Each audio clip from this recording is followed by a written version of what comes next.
Eu coloquei aqui o título de manufatura aditiva, mas poderia mudar o título aqui para otimização. Ou como estamos numa região germânica, Optimierung, né?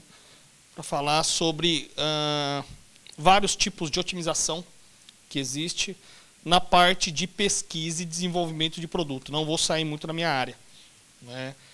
Existem diversos tipos de otimização, como deixar o produto mais leve, mais eficiente, mais inovador, mudando o material ou não, trabalhando com aços especiais ou não, trabalhando com compósitos ou não, né?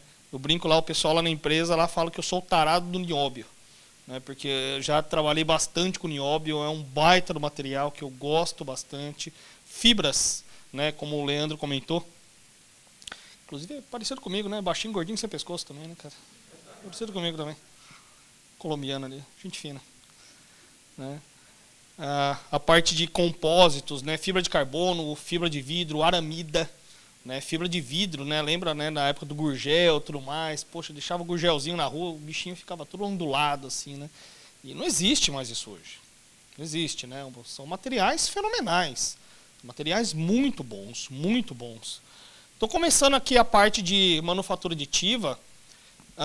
De novo, sempre façam analogia com relação à otimização.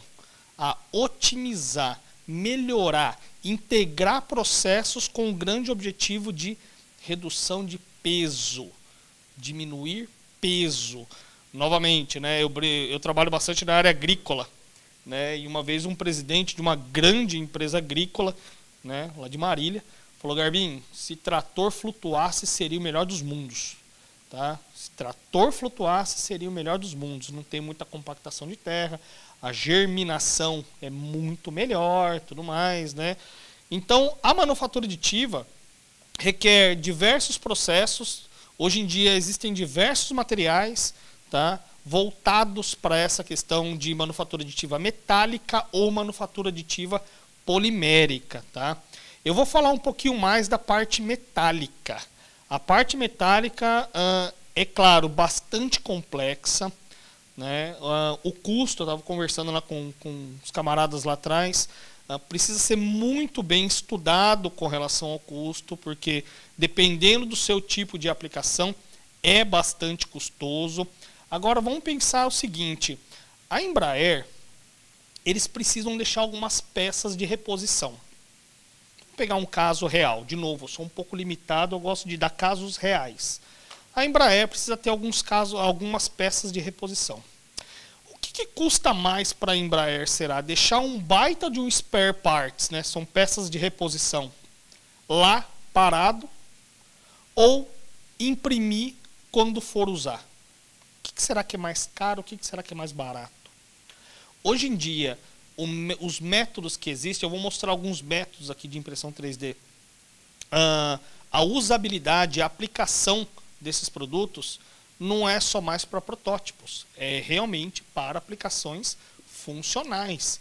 O nível de compactação de material, comparado, por exemplo, com uma forja, que chega aí a quase 100% de nível de compactação de granulometria, a parte de materiais mesmo, chega a 97%, 98%.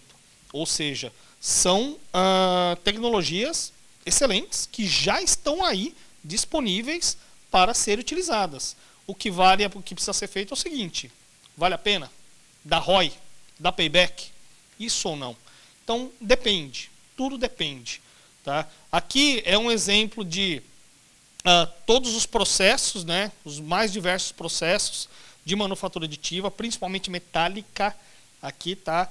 Eu estou falando em imprimir em titânio, em ligas de nióbio, em alumínio, em aço-ferramenta, em inconel, em cobre. Então, são diversos tipos de materiais que podem ser impressos. E o que nós temos tecnologias hoje, voltado para a manufatura, é mais essa parte de extrusão, FDM, que aqui também é polimérica, tá? Aqui também é polimérica. E aqui que nós temos mais na parte de simulação, principalmente voltada à distorção do componente. o Leandro ele mostrou a parte de injeção polimérica. Eu já trabalhei um pouquinho com isso. São 3 principalmente tipos de efeito, né? O flow, o cool e o warp. Desculpa, pessoal, mas eu estou meio gripado aqui. Ou seja, enchimento, a refrigeração e o warp, que é o empenamento. Durante o processo de impressão 3D, a peça distorce. Então tem como prever essa distorção, né? Aqui é um exemplo, né, de um PBF, de um Powder Bed Fusion, de como é feita a impressão 3D. Ou seja, aqui está imprimindo um vaso, né? Nesse vaso ele passa um feixe de laser e depois passa um rolo passando uma camada de pó. O pó do material que tu está imprimindo. De novo, né?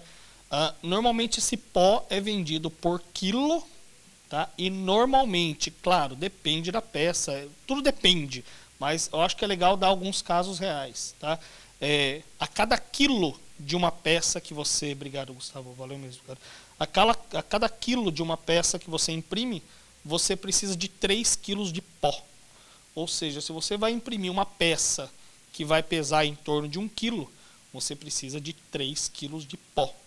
O quilo de um pó, por exemplo, de um titânio, de um Inconel, de um aço ferramenta, gira em torno de uns 200, 250 dólares o quilo, tá? Então, assim, você precisa realmente balizar o quanto vale a pena ou não imprimir essa peça. De novo, com relação à qualidade, eu acho que isso não se tem mais. O ceticismo se funciona ou não, né? Então, a gente consegue pegar, né, alguns tipos, né, os desafios, né, principalmente do Laser Pad Powder Bed Fusion, que são os métodos, é o método mais comum de impressão 3D metálico, né? A gente consegue pegar toda a parte térmica, realocar com relação à colisão. Eu vou mostrar isso aqui um pouco mais para frente. Você de fazer toda essa parte de dimensionamento, aonde que ela vai ser impressa na mesa, né? Você suporta todos os fillets dela, com relação à espessura, com relação à distorce também, e é possível fazer toda essa parte de análise de microestrutura, tá? Se ela vai deformar, se ela não vai deformar, tá? Isso tudo de maneira digital, tá? Tudo de maneira totalmente digital. E eu vou começar a falar sobre um casinho, tá? De novo, né? Acho que é muito legal quando você pega um caso real de aplicação para você fixar, né, como que é esse conceito de otimização em impressão 3D. Então aqui eu vou mostrar para vocês uma parte de um landing gear, né, de um trem de pouso de um avião. É um exemplo, tá? É somente um exemplo, onde aqui o objetivo foi pegar a peça inicial, pegar todos os requisitos dessa peça, ou seja, quais são os esforços que ela vai sofrer, tá?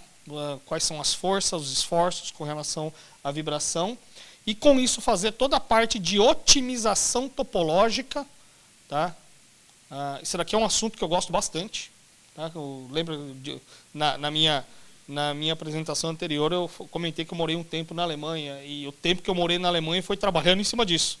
A parte de otimização topológica, que é a parte de redução de peso, fazer toda essa parte de validação, tá? Ou seja, adaptar aquilo que a otimização topológica colocou como tendência e transformar essa tendência num produto, validar aquilo que você otimizou, preparar para a impressão, ou seja, tudo ainda de maneira digital, fazer a questão do nesting, né? Fazer o processo de simulação, inclusive colocando materiais de suporte, né? A peça, se você não suportá-la ali naquela cama, naquela cama de pó, ela cai, né? Então você precisa colocar um material de suporte para fixá-la que tem uma determinada rigidez, e com isso criar todo esse ciclo de otimização. Poxa, Leandro, isso só vale para impressão 3D? Claro que não. Isso vale para fundição. Isso vale para injeção polimérica. Isso vale para extrusão. Isso vale para os mais diversos processos produtivos. Tá? Não é só para impressão 3D. A impressão 3D está aí como uma forma mais ilustrativa, de uma maneira mais didática, para mostrar para vocês que Não dá payback pegar uma peça que hoje ela é injetada, pegar o mesmo design e imprimir 3D. Isso não dá payback.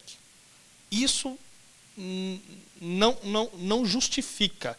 Agora, se você pegar uma peça que hoje ela é fundida ou injetada, que seja, otimizá-la e passar para a impressão 3D, opa,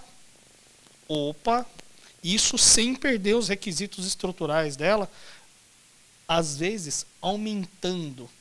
Eu já participei de projetos que com 20% a menos de massa, ela suporta 10% a mais em fadiga. Poxa, é milagre? Não é milagre. É cálculo, é matemática, é física. Então, existe sim a possibilidade de você reduzir o peso de uma peça e essa peça ser mais resistente que a anterior, que era mais pesada. Ou seja, como vai ser esse design final? Então eu vou ilustrar um pouco aqui para vocês como foi esse casinho com todo esse ciclo de otimização. A partir de uma peça, tá? Que nem eu comentei aqui, uma peça de uma landing gear, né? de um trem de pouso. Claro, esse trem de pouso ele é bastante solicitado durante o pouso. Tá bastante solicitado. Poxa, Leandro, é possível imprimir uma peça de 1 metro? É possível imprimir uma peça de 1 metro. Existem mesas hoje aqui no Brasil que faz isso. Em metal. Existe.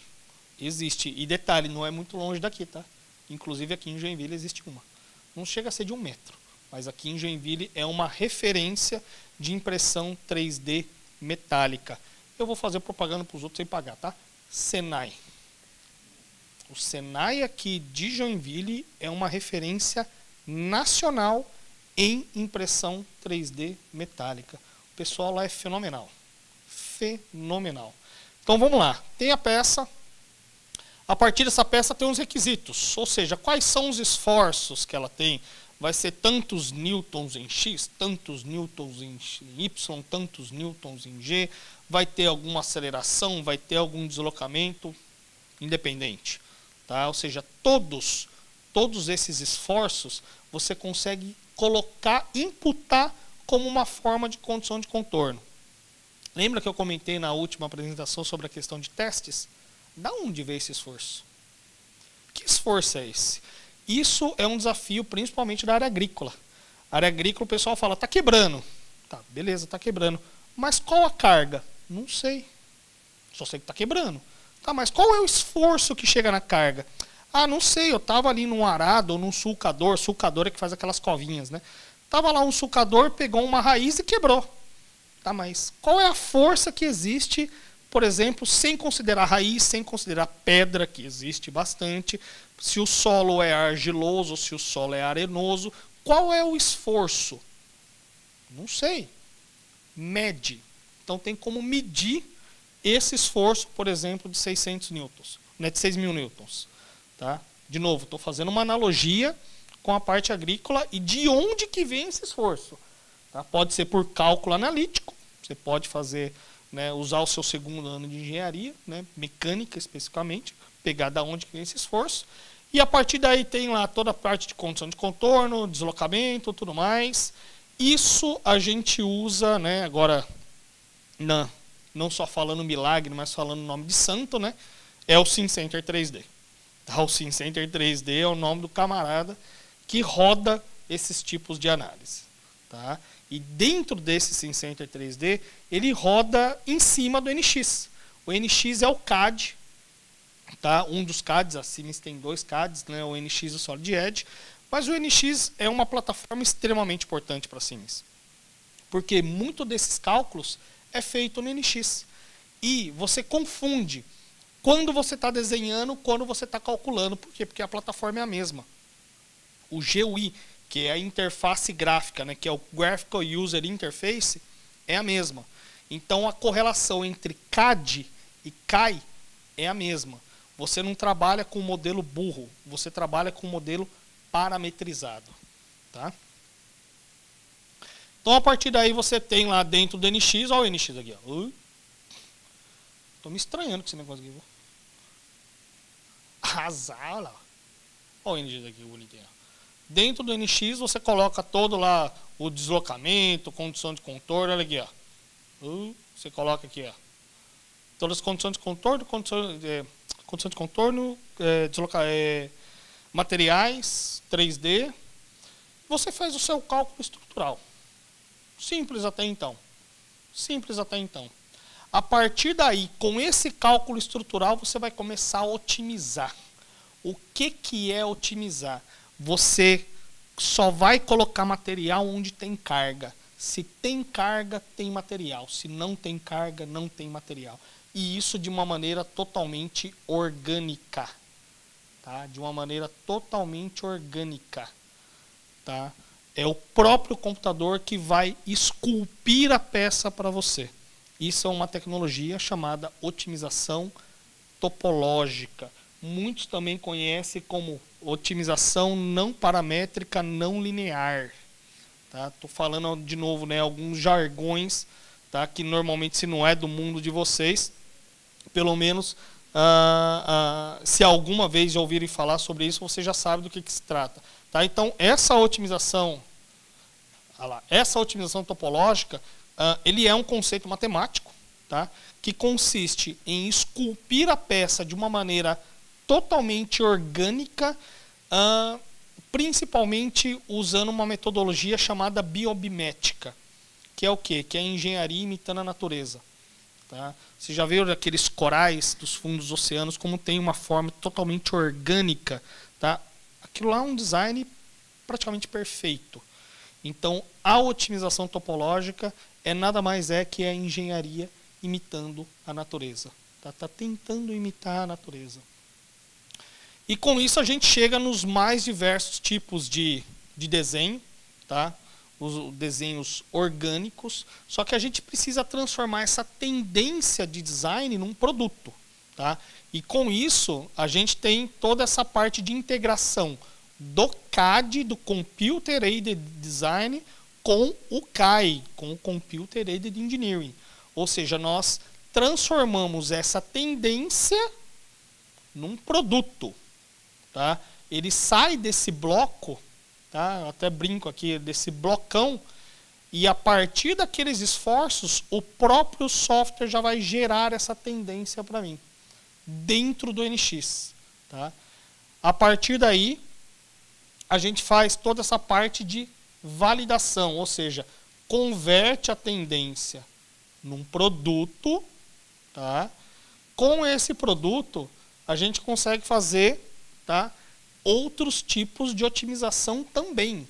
A otimização não acaba por aí. A otimização topológica é um tipo de otimização. Porém, existe uma otimização chamada otimização paramétrica. O que é a otimização paramétrica? Você cria parâmetros, por exemplo, raio, por exemplo, espessura, por exemplo, distância. A partir daí, você otimiza aquilo que você achava que já estava perfeito. Não está perfeito ainda. É possível dar mais um passo na otimização, utilizando uma metodologia chamada algoritmos genéticos. Tá? Com essa parte de algoritmos genéticos, você otimiza aquela tendência que a otimização topológica jogou dentro do seu CAD. E aí você começa a preparar o seu desenho para ser impresso em 3D. De novo, não é só impressão 3D. Aqui você pode fazer uma analogia tranquilamente, que eu já participei, inclusive, para injeção polimérica de PA, PP, PVC, PET, tá? Os mais diversos polímeros, assim como fundição também. Tá? Nodular, cinzento, não tem problema algum. Durante o processo de otimização, você coloca as restrições de manufatura. Olha, o seu molde vai sair em Z, o seu molde vai ter gaveta ou não, durante esse processo de otimização. Então, de novo, não é só impressão 3D. Impressão 3D é uma forma ótima de se chegar na manufatura e, claro, né, a indústria 4.0, a impressão 3D é um dos pilares. Tá? A impressão 3D é um dos pilares da indústria 4.0. Então, mas não é só para impressão 3D. Isso vale para os mais comuns processos, inclusive de usinagem também, tá? Sem problema algum. Dentro do NX, nós temos algumas bibliotecas de máquinas. Olha aqui, a Trumpf, HP, tá? Você pode colocar uma Stratasys, vou dar o nome de algumas das mais comuns, Intemisys, MakerBot, Desktop Metal, tem EOS, SLS, tem Arcan. Esses são alguns nomes de santos, né? São alguns nomes de, de máquinas de impressão 3D, tá? Principalmente metálicas.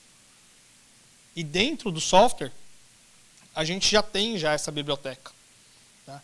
Poxa, Leandro, e se não tiver uma biblioteca, não tiver alguma máquina dentro da biblioteca, eu consigo inserir?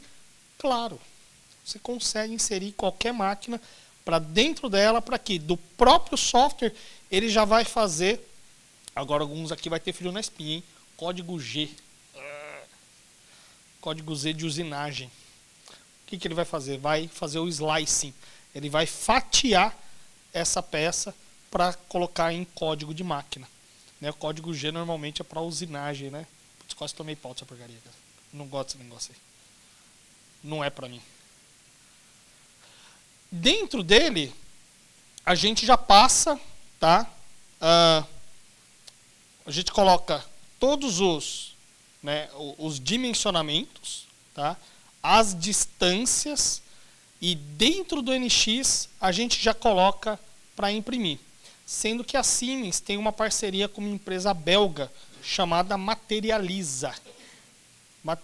Materialize, desculpa. Materialize é uma que tem aqui. Materialize. Essa Materialize é uma empresa que só imprime 3D. Tá? Pra vocês terem uma ideia, eles têm uma máquina da Bélgica que tem uma mesa de 3 metros de metal. Tá? Então eles conseguem imprimir peças de 3 por 3 por 3. É uma coisa absurda. Tá? Bom, gerou.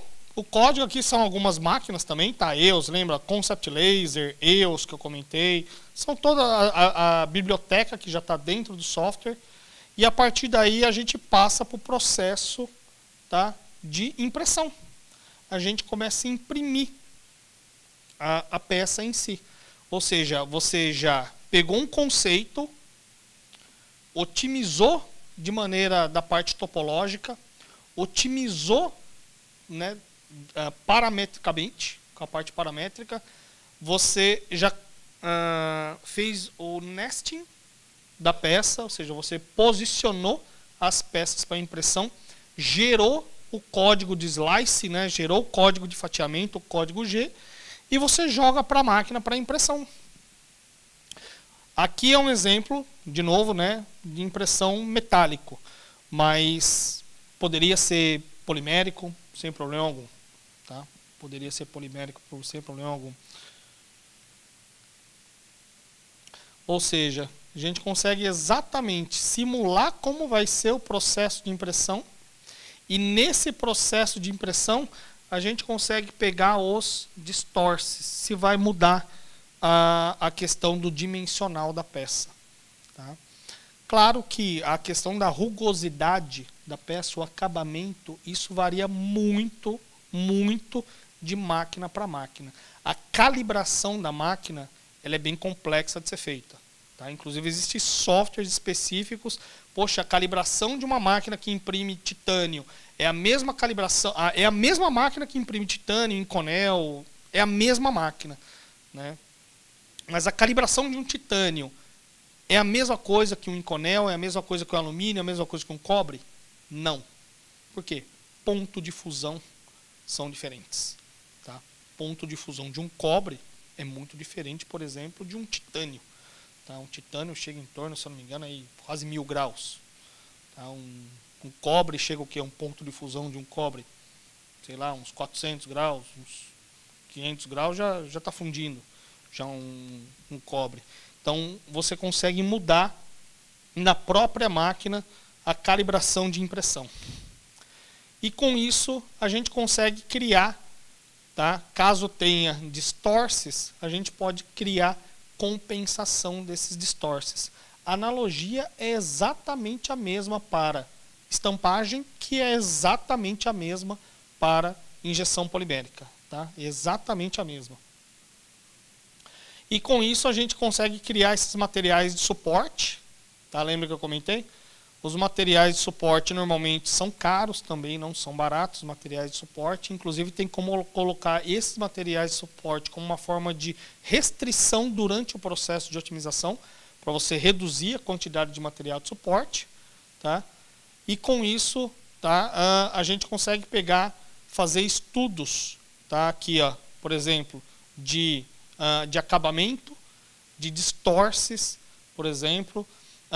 Esse tipo de análise é uma análise bastante complexa também, chamada análise não linear, aqui que você entra na microestrutura do material em si. Eu não vou passar pela calculeira, tá? É bastante calculeira, viu, pessoal? É bastante calculeira. Tá? Não vou passar muito pela calculeira. E com o objetivo de redução de escala de cinza. O que é essa redução de escala de cinza? Fazer com que a peça seja mais homogênea possível. Com isso melhorando o acabamento dela quando ela for para a impressão. Isso ainda de maneira digital, sem falar da parte de calibração da máquina que eu comentei, que é algo bastante complexo também, que precisa ser feito. Tá? Precisa ser feito. Tá? Então você simula todo como vai ser esse conjunto de impressão. Tá? É possível pegar toda a parte térmica também. Inclusive, algumas impressoras, você só imprime, é como se fosse a sinterização. Como se fosse uma sinterização.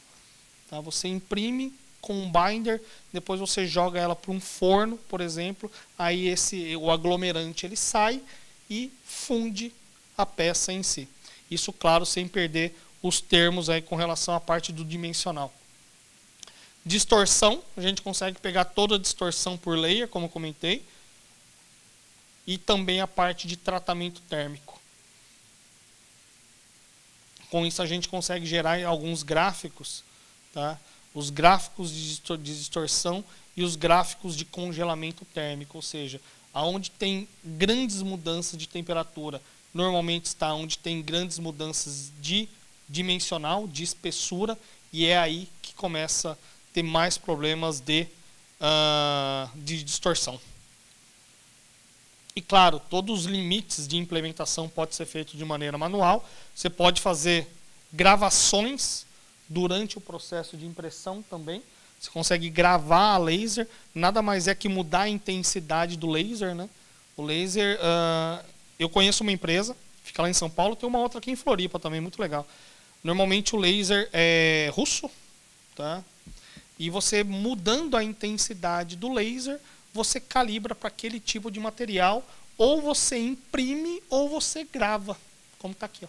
Você consegue gravar também a laser em um determinado metal. Distorção, bom, já comentei aqui sobre a distorção. E aqui, como a peça ficou. Tá? Ou seja, passando pelos processos de otimização, não dá payback uma peça que hoje ela é produzida pelos métodos comuns, vamos dizer assim, tá? Fundição, forja, usinagem, injeção polimérica. O mesmo design para impressão 3D não dá payback. Agora, se você otimizar, em muitos casos dá payback sim. Tá? Em muitos casos dá payback sim. E tudo numa mesma plataforma, tá? Que é o NX. Olha aqui, ó. Tudo numa mesma plataforma. Coloca todas as propriedades de materiais, condição de contorno, condição de deslocamento. Coloca tudo na mesma plataforma. E a partir dessa plataforma já imprime, já manda direto com o código de máquina para impressão final. Olha o material de suporte aqui que eu comentei. Esse azulzinho aqui é o material de suporte. Exatamente para a peça manter o seu dimensional. Bom, olha como que ela era. De novo, né? É o mesmo slide que o primeiro. Como ela era, todos os requisitos, otimização topológica, transformando essa tendência num produto, adaptação, a otimização paramétrica, a validação final, preparar a peça para impressão, já considerando, né, o tamanho de mesa, o processo final e a peça final como ficou. Tá? Nesse caso, não está normalmente o ganho. Tá? Eu vou falar de alguns casos que eu já participei. Esse ganho da peça final, da peça inicial para a peça final, em torno de 20% de redução de peso. Sendo, de novo, que a peça final é 10% mais durável que a peça inicial. Ela é mais leve e mais resistente. É milagre? Não é milagre. Não existe milagre. Tá? É cálculo. E nos mais diversos materiais. Tá? Não só fundição, não só injeção, não só usinagem, não só impressão 3D. Tá? De novo, aqui o Senai de Joinville, caso vocês tenham contato, caso o Senai não é público, né? Não pode chegar lá querer visitar o Senai, mas o Senai aqui de Joinville, o Senai de São Leopoldo, Cimatec da Bahia, tá? Que também faz parte do Sistema S, são referências nacionais em impressão 3D metálico. Tá? Então, caso alguém queira pesquisar, alguém queira fazer trabalhos junto com eles, eu recomendo. Tá? Recomendo bastante, que é um pessoal muito sério. Muito sério. Eu estou um pouquinho adiantado. Novamente, esse daqui está o meu contato. Eu estou à inteira disposição caso alguém tenha alguma dúvida com relação a isso.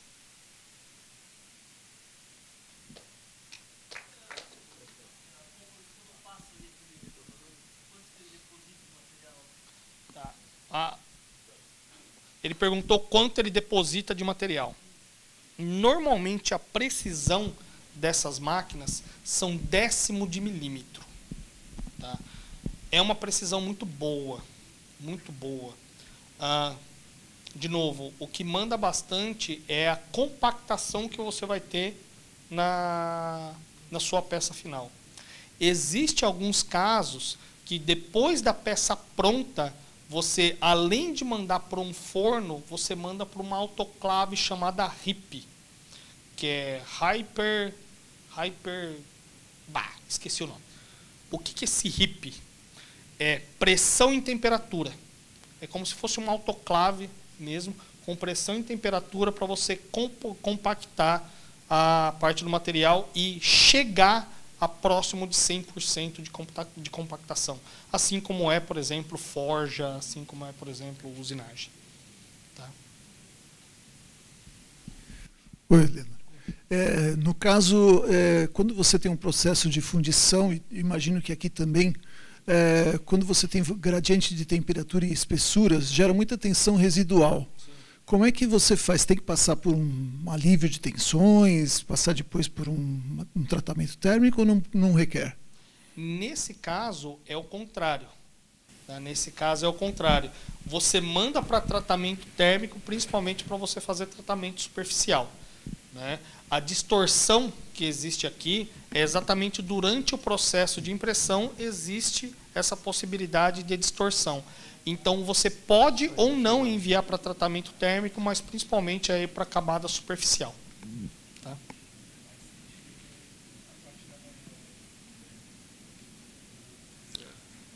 Obrigado, pessoal. Valeu.